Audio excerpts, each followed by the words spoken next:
Que Dieu vous bénisse. Pendant que nous sommes debout, nous allons lire les Saintes Écritures. Lisons dans le livre de Genèse 27, verset 1 jusqu'à 4. Nous allons aussi lire Proverbe 3, 9. Chapitre 3, verset 9. Et nous clôturons avec Acte 10, 1, 4.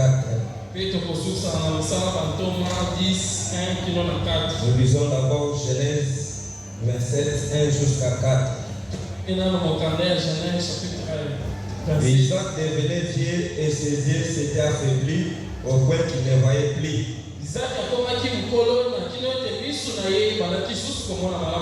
Alors il appela Esaïe, son fils aîné, et lui dit: mon fils. Il lui répondit: mais voici.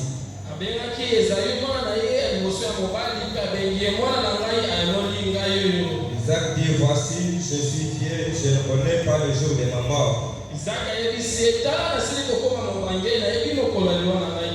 Maintenant donc je t'ai pris, prends tes armes, donc à quoi ton arc, va dans le champ et chasse-moi du gibier.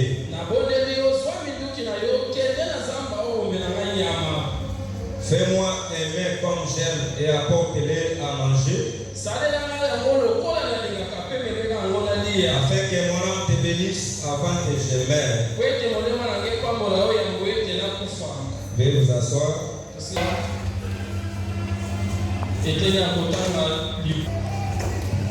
Proverbe 3, verset 9. Honore l'Éternel avec tes biens et avec les prémices de tout ton revenu. Lisons maintenant Acte.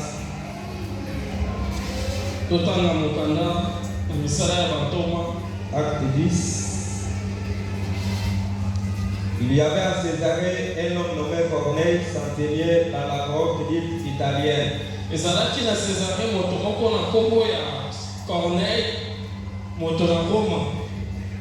Cet homme était pieux et craignait Dieu. Avec toute sa maison, il faisait beaucoup d'aumônes au peuple et priait Dieu continuellement.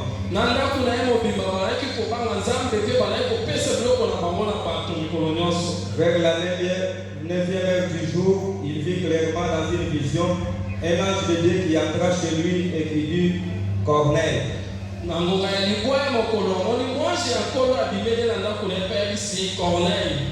Le regard fixé sur lui et saisi de foi, il répondit: qu'est-ce, Seigneur? Et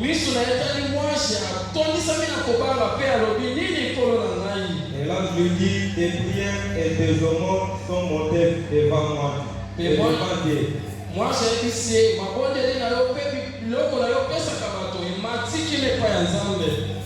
Et il s'en est souvenu. Que le Seigneur bénisse la lecture de sa parole. Et Dieu, parce que la Bible dit: j'aime que tu prospères à tous égards, comme prospère l'état de ton âme.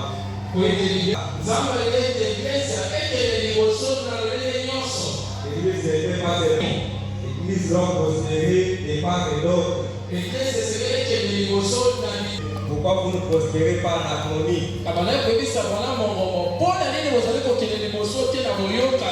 Vous avez amené les gens au salut, c'est une bonne chose. Mais l'église doit prospérer en harmonie.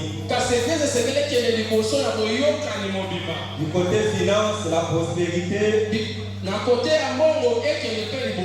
L'église est en train d'envoyer des prédicateurs. L'église doit prospérer comme ça. C'est ce que Dieu lui-même fait. Ce n'est pas que l'église doit prospérer seulement spirituellement, non. Donc pour que l'église puisse la prospérité. Parce que lui-même le prophète. Et après un moment, Dieu bénit ces gens-là. Ils achètent des véhicules, ils achètent des parcelles. basombi mituka basombi bandako Et il disait qu'il allait acheter. me matondo mpo pamboli bato oyo Mais pour que les gens arrivent à cette dimension-là, po ete bato bakóma na mosambi ya kozwa lipamboli et wana quand ils mettaient d'abord en pratique tout ce que les prophètes leur disaient, ezalaki ntango bandaki kotia na mosalama nyonso mosaka bandaki koteya bango avec les paix qu'ils avaient, na oyo mokie bazalaki comme nous venons de lire la Bible, lokola touti kotanga bibilia honore l'Éternel avec tous tes biens.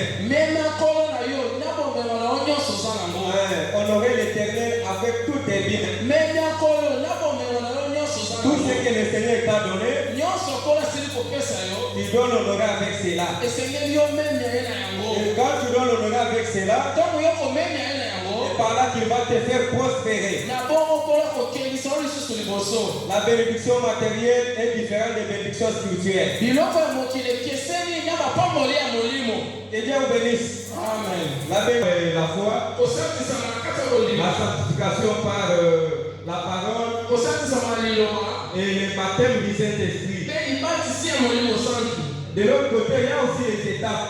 mpe kotia bapamboli ya ndako mokili eza mpe na misala esengeli yo na Et ndeti tu arrives à un niveau où et de voir l'église être bénie. alingi amona eglise epambwa De voir l'église prospérer. eglise akokende liboso Parce que nous avons la même mission qu'avec les Branham Tabernacle. po ete tozali na mokumba moko lokola La mission banatanana des Branham Tabernacle mokumba wana ezali nini était de parrainer le voyage missionnaire de William Branham. mosala bango ezalaki kosunga mibembo ya mosakoli branama Et au Branham Tabernacle, c'était Branham seul que l'église envoyait. mpe na branama moko ezalaki ndeko branama ye moko na eglise ezali kotina mokili mobima Et nous ici à Jérusalem, ce n'est pas seulement les pasteurs généraux que l'église envoie. biso mpe na jérusalem mokengeli ye moko te ke eglise etinda Nous avons beaucoup de missionnaires que l'église est en que notre église soit capable financièrement. posa na biso eglise na biso jérusalem ekoma na makoki ya nzambe soki mokengeli na biso jérusalem ezali esiko ekoyamba batei nyonso. Mais si on n'a pas l'argent, comment on pourra aider ces missionnaires qui viendront ici? soki jérusalem eza na moko te ndenge nini batei wana bakotindama mpe bakoyambama na Alors les prophètes veulent te voir prospérer. yango mosakola alingi ete yo opamwama yambo Il veut te voir toi qui étais venu si pauvre. alingi komona yo yaki mobola Il veut te voir être véhiculé. amona yo soki motuka Il veut te voir avoir la parcelle. alingi komona yo soki Et epango ça, les désirs du prophète qui vient là. awana posa masakoli bana Et chaque véritable pasteur mpe mokengeli ya solo veut voir son église prospérer. alingaka eglise na ye ekende liboso Parce que frère Branham dit, po ete lekopanama l'église ne sait pas ce que quand le pasteur est en train de voir les promesses que Dieu a faites à l'église, mingimingi soki mokengeli amoni bilaka nzambe asalaki na eglise et que cela ne se réalise pas. ezali kokokisama te Un bon pasteur ne peut pas être à l'aise. mokengeli ya solo kotikala na kimia te Que Dieu vous bénisse. amen Les prophètes veulent te voir prospérer. mosakola alingi yo kende liboso Il t'aime tel que tu es venu là en tant que pauvre financièrement. alingi yo ndenge oyo mobola ozali mbongo Mais il ne veut pas que tu demeures toujours pauvre. ye alingi te yo bika bongo mobola Nous allons lui frère Branham. tokotanga ndeko branama Dans la prédication, pour tisser là, na liteya oyo yo ondimi yango prêcher le 6 septembre 53, eteyami le 6 septembre 1953 au paragraphe 13. na paragraphe nango 13 Eh bien, j'apprécie chaque homme que Dieu est point de suspension. bongo malamu nasepeli na moto nyonso litono J'aime voir des pauvres quand ils n'ont rien. nalingaka komona babola ntango baza nano eloko te Et les voir prospérer mpe komona bango kokende liboso et atterrir une jolie petite maison mpe azwa mwa ndako moko ya mokie ya kitoko et une automobile. mpe azala na mwa mutuka moko ya moke Et oh, vous ne savez pas le bien que ça me fait juste de voir des pauvres. oyebi te nde esalaka nesianga komona babola kolonga mobola mpe kokóma na mwa moto ya Je mosusu sais que ça signifie d'être pauvre. nayebi nini elakisi kozala mobola Je suis encore pauvre. nga naza mpe nano mobola Je mourrai pauvre. nakokufa mobola Ce que ça signifie pour moi de voir des gens quand ils prospèrent. yango ezolakisa ete nalingaka komona bato ozalaki mobola ntango bakomi kokóma bato ya bozwi Quand Dieu les a bénis, ntango nzambe apamboli bango cela fait tressaillir mon cœur. wana esepelisaka kati ya motema na ngai Certains frères qui sont assis ici maintenant, bazawa bango bavandi awa sikoyo j'étais chez eux, nazalaki epa na bango je suis resté chez eux la dernière fois que j'étais ici. Et ce sont des membres de famille. Ils m'ont raconté qu'ils sont venus ici à Chicago presque sans rien. Et ensuite ils ont acquis une belle maison. Et ils ont des beaux enfants, des charmantes épouses, des frères doux qui sont en plein dans le ministère. Et dans le ministère et dans l'œuvre du Seigneur. Oh là là. Avec ça, je me mets simplement à genoux. Et je remercie le Père Céleste pour de telles personnes. Un véritable pasteur. C'est aussi la même chose. Dieu bénit ces peuples-là. Ils vont aussi aller à genoux. Ils vont remercier le Seigneur. Parce que très confiance dans l'église d'un pasteur, il ne veut pas s'améliorer. Année après année, l'église est toujours médiocre. L'église est toujours dans la location. Année après année, l'église n'a pas de beaux baffles. Année après année, le pendant me dit, je ne peux pas avoir confiance dans un tel pasteur. Mais que ce soit rendu à Dieu, Dieu nous a donné un pasteur visionnaire. Quand vous allez derrière son programme, c'est par là que son Dieu vous bénira. Et Dieu vous bénisse. L'église doit prospérer. Aujourd'hui, l'église a la passé. Et demain, l'église a construit. Hier, on venait ici à pied. Et aujourd'hui, il y a des gens qui sont dédiés. C'est ça le message de Dieu. Le message marche de faire avec la prospérité. Frère, nous avons parlé le jeudi. Et il y avait pas des appareils qui détectaient le pétrole. Ils avaient inventé des médicaments qui traitaient l'arthrite. Et 40% des pentecôtistes qui travaillent à la Maison Blanche. Parce qu'ils parrainaient les vaches de William Branham. Dieu a toujours récompensé. Dieu n'a jamais fait recevoir la personne. Même si tu vas rester même vie. Rester même vie pour la gloire de Dieu. Et le Père de Dieu va t'aider. Il pourra te récompenser. Quelqu'un qui peut mettre son pasteur à l'aise.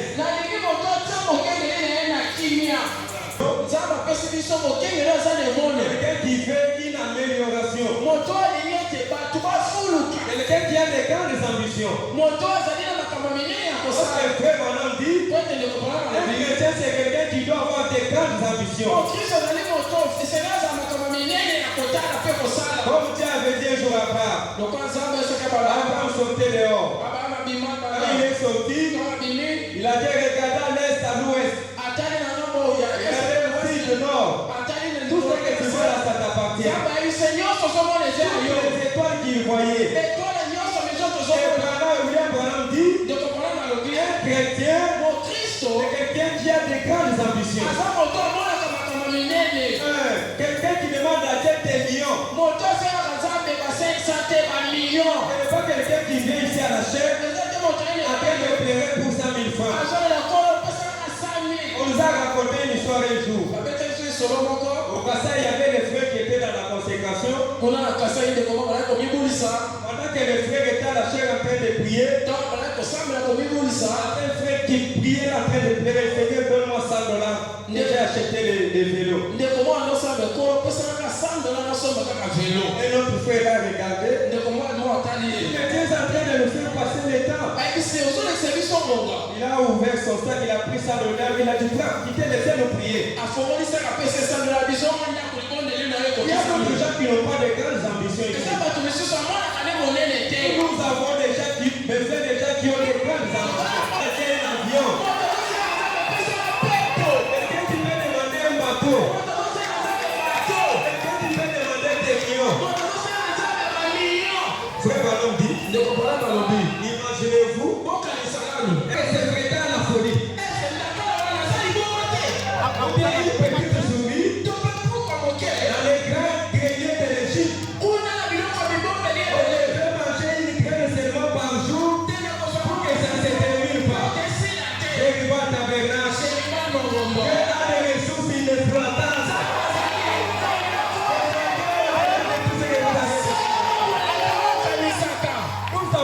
qui ont de grandes ambitions.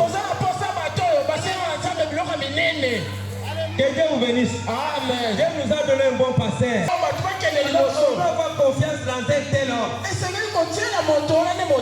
s'il faut tout donner, rester même vie.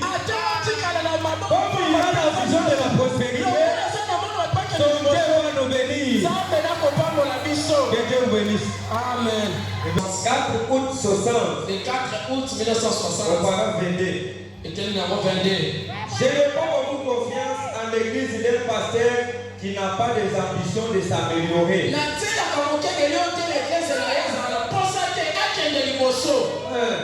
Vous trouverez une église où les rideaux sont devenus vraiment très sales. Une église où les enfants de Dieu viennent, ils les adorent. Après là, les païens chrétiens doivent rentrer de jurer l'église. Après année, je n'ai pas confiance dans un tel pasteur.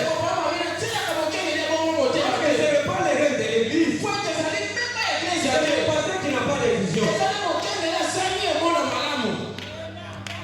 Jour les jours, année après année. Une église qui est vraiment une église qui est vivante. N'arrête jamais. Disant, eh bien, je suis bien arrivé. Je pense que tout est en ordre maintenant. Même si nous on a une passé, on ne peut pas dire que maintenant on s'arrête, ça va, ça suffit, non. Nous avons des comptes là-bas pour aller régler à la banque. Nous devons d'abord franchir cette étape-là. Chercher maintenant comment construire une bonne construction. Plus nous faisons cela, et plus Dieu aussi nous bénit. Ne dites pas que moi j'avais déjà donné autant. Maintenant, dit qu'il ne peut pas t'arrêter là-bas. Il faut faire encore un pas. Il faut monter encore. Avoir d'autres grandes ambitions. L'église de Dieu a l'ambition de persévérer. Avec une bénédiction, si on achète une autre là, on commence la construction. Quand on a des... Eh bien, j'ai déjà fait ma part. J'ai amené un péché cette année. Moi j'avais déjà invité quelqu'un l'année passée. Moi j'avais déjà financé ce que j'avais. Ok, les autres donnent aussi. Tu n'as pas encore compris la mission de l'église.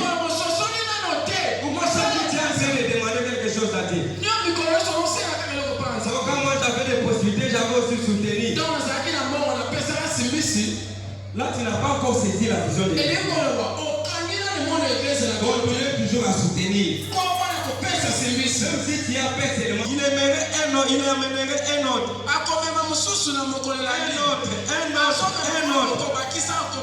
n'y a pas de fait à cela. Soutenez sans cesse. L'église avance avec ce que vous avez amené là. Nous ne sommes pas l'église catholique. Pour attendre un financement de l'Europe. Mais nous dépendons seulement de nous-mêmes. Quand Dieu te donne quelque chose, un véritable chrétien, il ne peut pas faire seulement les calculs de ta maison. Non, tu n'as pas compris. Il faut faire la part de l'église. Un frère qui se tient ici, qui demande à Dieu des grandes choses. Une sœur qui se tient ici, qui demande à Dieu des grandes choses. Ce n'est pas toi qui as trop de lutte dans ton cœur. Aussi, je vais demander à Dieu l'avion qu'il va me donner ça. Est-ce que toi, Dieu t'avait déjà promis que tu auras l'avion? Est-ce que Dieu t'est obligé de dire aux gens tout ce qu'il va faire pour eux? Dieu n'est pas comme ça. Vous voulez prendre Dieu dans la monotonie? Il y en a d'autres qui viennent ici. Pour que Dieu lui bénisse, il faut qu'on fasse d'abord la recommandation. c'est une mauvaise conception. Vous allez toujours oublier Dieu à la recommandation. Dieu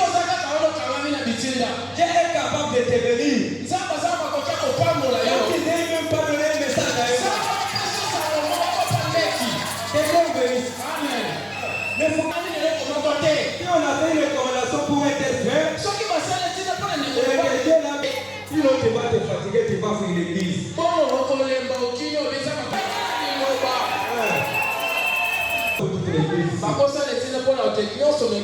Peut-être que deux personnes bénéficient seulement. Dieu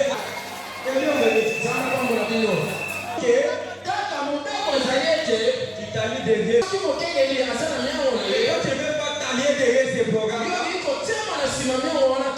même si on va faire 1 million de recommandations, Dieu ne te bénira pas. Parce que tu es rétrograde pour commencer. Je sais que à l'église, celui qui reste à la maison. Barnum dit, celui qui ne fait pas ce que Dieu lui a dit de faire. Il y a beaucoup de rétrogrades ici. Le pasteur a un programme. Alors toi tu ne veux pas t'allier derrière ce programme. Voilà comment nous sommes en train de rétrograder. Comment son Dieu va nous bénir? Les offres et voilà.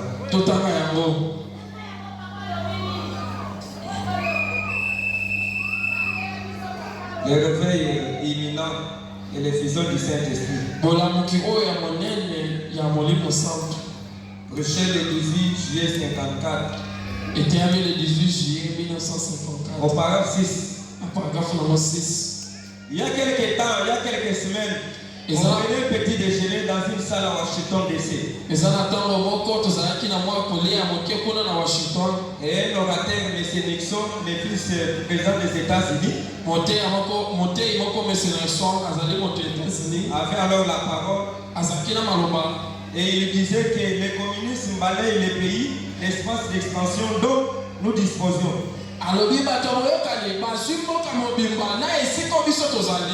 Par exemple, l'objectif que le monde poursuit comme cela. Le communisme l'a déjà atteint en une grande partie. Voyez? Et puis cette partie-là est composée des croyants et des incroyants. Et Christ a dit que l'évangile devrait aller dans le monde entier. Ainsi, chaque chrétien a un travail important qui l'attend. Et nous devons être à l'aise. Rapidement, bien occupés en même temps aux affaires de notre Père. Chaque personne, chaque dénomination, chaque personne dans sa propre église se met derrière son pasteur et son programme. Je demande que Dieu vous bénisse. Chaque personne dans son église, si réellement tu es le membre de Jériba Tabernacle, tu dois te mettre derrière ton pasteur. Le programme de son pasteur. Quand tu vas t'étaler derrière votre pasteur, derrière son programme, pour soutenir ces programmes-là avec tout ce que tu as. Et quel est le programme que notre pasteur a pour le moment? Nous avons le programme de Dieu construit. Et c'est croyant de Jériba. Vous êtes concernés. Et vous allez derrière ces programmes. Vous tenez cela avec tout ce que vous avez. Et c'est pourquoi je m'attelle à la tâche. Autant que Dieu me le permettra. Pour essayer de donner à chacun un aperçu. Autant que je sache le faire. Que Dieu vous bénisse. Amen. Quand vous êtes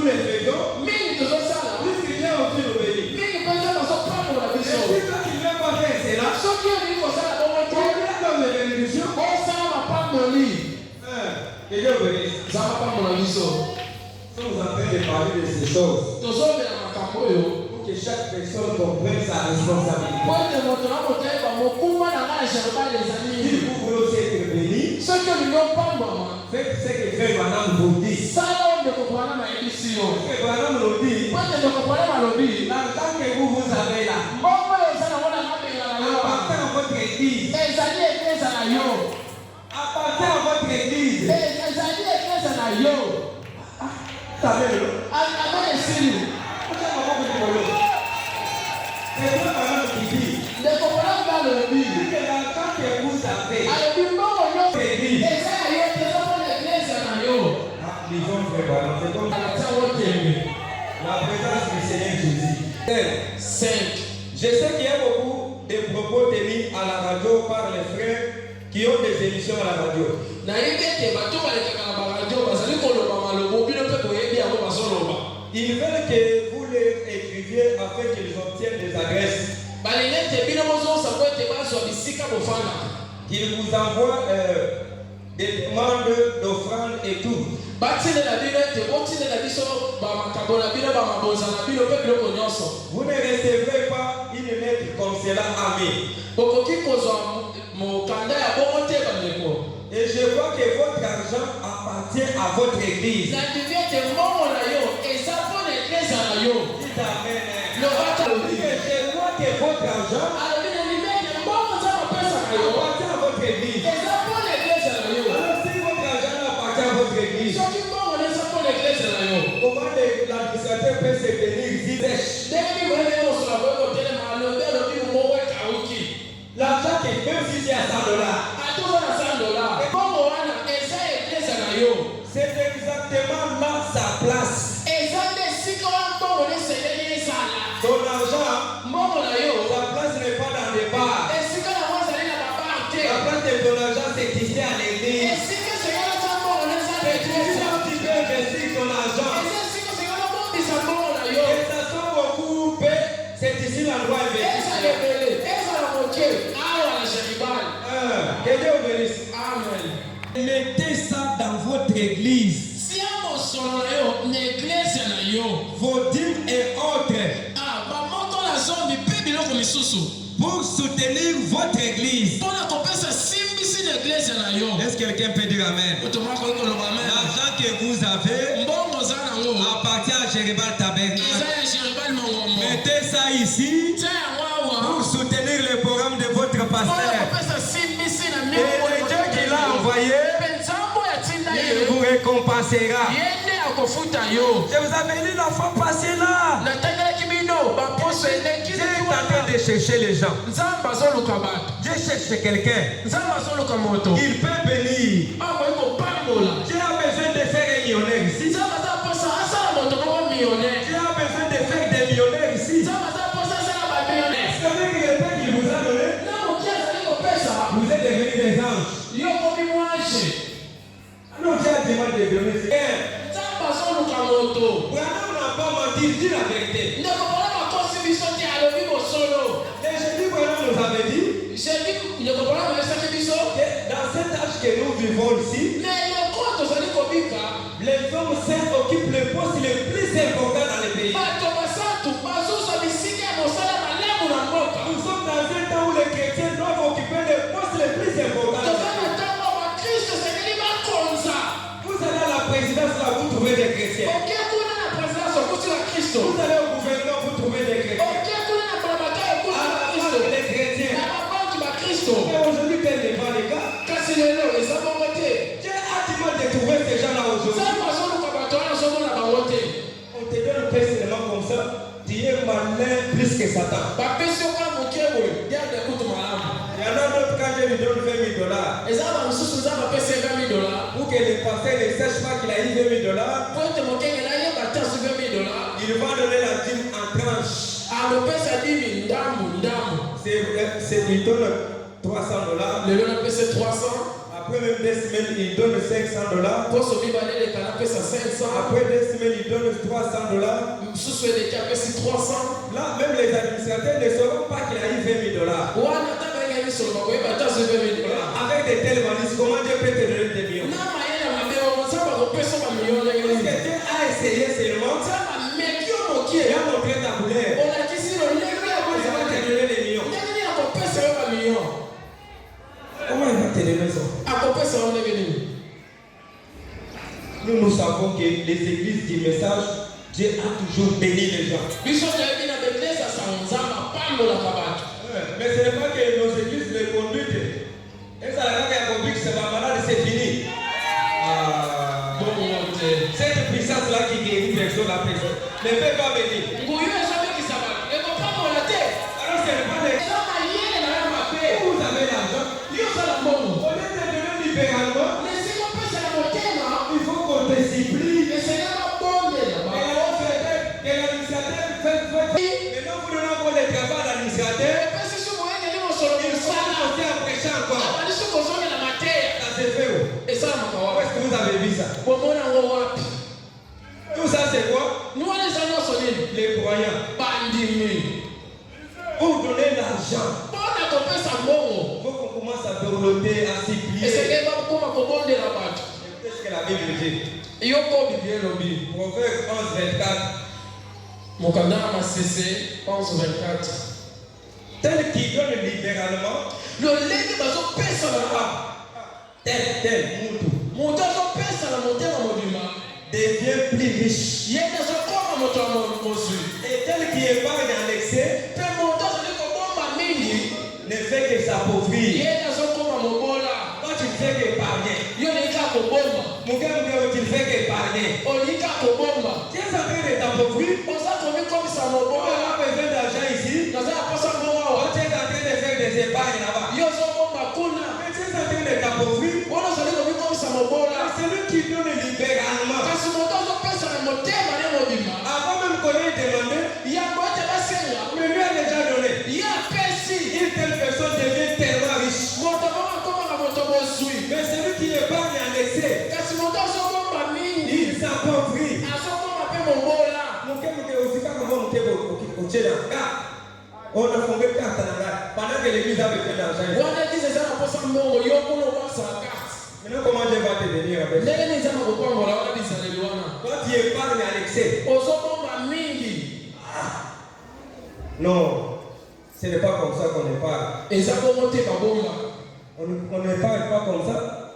babongaka bongo te Tel qui donne libéralement devient plus riche. oyo azopesa na motema na ye akomaka moto ya bozwi Et tel qui épargne en excès ne fait que s'appauvrir. moto azali mpe kobomba mingi azokoma susu mobola Nous avons besoin d'argent. toza na posa mbongo Aujourd'hui, c'est le dernier dimanche du mois. lelo mokola suka ya Moi, je mokola sais qu'il y en a qui ont déjà apporté des $1000 ici. na debi ete eza na bato babeli ya mido yao Il y en a qui ont déjà apporté des 500, 200, 300, 200, 50, $20, $10. Il y en a qui ont déjà apporté ça. bamisusu bamemi Ce n'est pas qu'on va commencer à supplier les gens. eza te moyenge mosoka na kobondela bato Quand nous prêchons de telles choses, ntango azoteya makambo oyo c'est la parole prêchée loko eza lilobo ezoteyama et la parole parlée. mpe lilobo elobami Et quand vous soutenez cela, soki opesi sifisi Dieu est obligé de vous bénir. nzambe atindika bapambola yo Dieu sera dans l'obligation de vous bénir. nzambe akotindika bapambola yo Mais si vous ne le faites pas, soki osali te là oubliez. wana bosana Toi tu attends seulement que Dieu te donne. yo ozozelaka nzambe apesa yo Chaque jour, toi tu viens ici, tu demandes seulement à Dieu. mikolo nyonso ozoseka kaka Oh, nzambe Seigneur, donne-moi. kolo opesa Seigneur, ngai donne-moi. kolo opesa Et ngai toi aussi, tu ne peux pas donner. yo koki kopesa mpe kolo ndeko mwana malobi La plus grande bénédiction, lipamboli ya monene c'est le fait de donner. eza nde ya kopesa Mais pas de recevoir. ya kozwa te C'est ça la plus grande bénédiction. yango nde lipamboli ya monene Ils ont frère Branham. totanga ndeko branam Ils ont ministère de William Branham. ntongo ya sika ya ndeko branam Prêché le 6 avril 59. eteyami le 6 janvier 1959 Au paragraphe 3, entre parenthèses 8. bondela mpo na ngai yango ete bolala Pour que Dieu me garde humble de cœur po ete nzambe abatela motema na ngai na komikitisa et qu'il me vienne en aide et qu'il me bénisse. aya de sorte que ce soit une bénédiction pour vous. J'ai trouvé que la plus grande bénédiction dans la vie, c'est le fait de donner quelque chose. Pas de recevoir, mais de donner. Ce que vous faites pour les autres, c'est cela qui vaut grand chose. C'est la plus grande chose. La plus grande bénédiction. C'est que toi tu as fait pour quelqu'un. C'est pas seulement ce qu'on va faire pour toi. Que Dieu bénisse. Amen. C'est ça la plus grande bénédiction. Nous devons donner. Et plus vous donnez, et le Dieu du ciel va vous récompenser.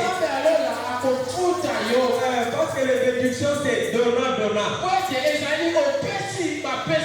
Les bénédictions c'est comme ça. Nous avons vu déjà racheter des grandes bénédictions. Si vous avez trop de raisonnement, oubliez la bénédiction de Dieu. Vous savez que je vous ai dit la semaine passée, un frère qui transportait les immondices, il a pris tout ce qu'il avait, il a donné pour soutenir l'église. Il s'est revendu sa petite maison, il a soutenu l'église. Maintenant, allez regarder les enfants comment ils font. Voyez la génération qui est actuellement pendant ta mère. C'est une génération de riches. Les pères vont souffrir avec Branham. Aujourd'hui, combien Dieu a béni Branham? Vous aimez trop raisonner? Oh, je vais épargner pour mes enfants. Maintenant, si la banque va confisquer cet argent, qu'est-ce que tu vas laisser aux enfants?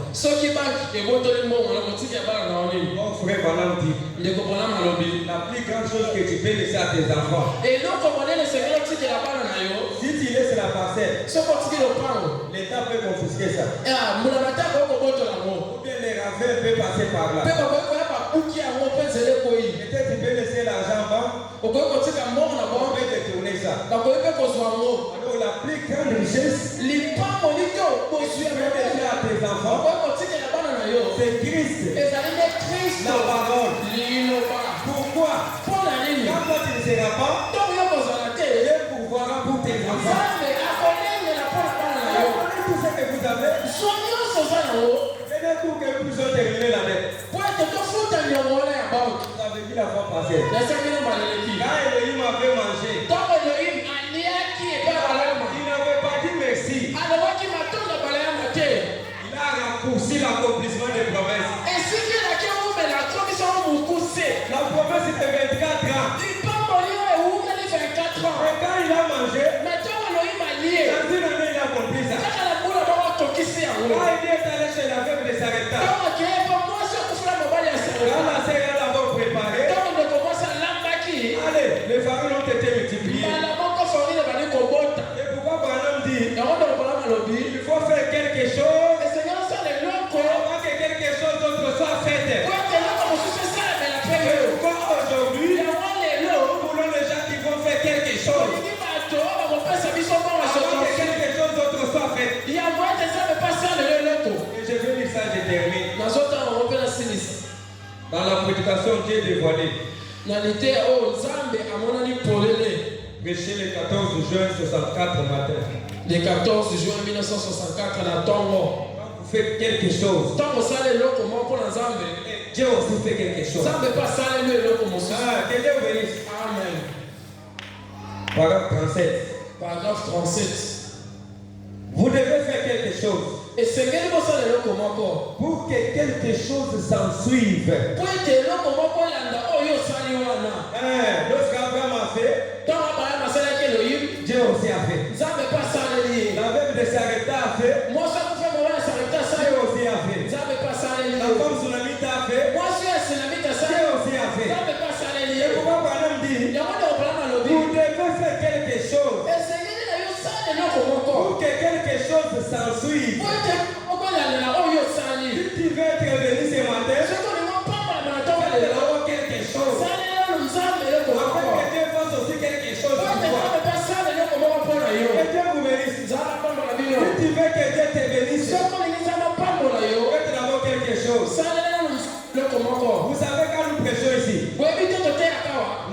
y a les sauts pour le baptême du Saint-Esprit. Il est là-bas, à côté de Dieu. L'âge qu'on a libéré, c'est l'âge des finances. C'est l'âge des finances qui est en train de marcher là-bas. Et cet âge-là est en connivence avec le raté qui a la chair. Tu veux prononcer la parole, Dieu va accomplir cela. Faites quelque chose avant que quelque chose d'autre s'arrive. Avant de faire lever l'argent. J'appelle l'administrateur qui passe ici. Il va maintenant donner l'argent. Moi-même, je vais faire la prière.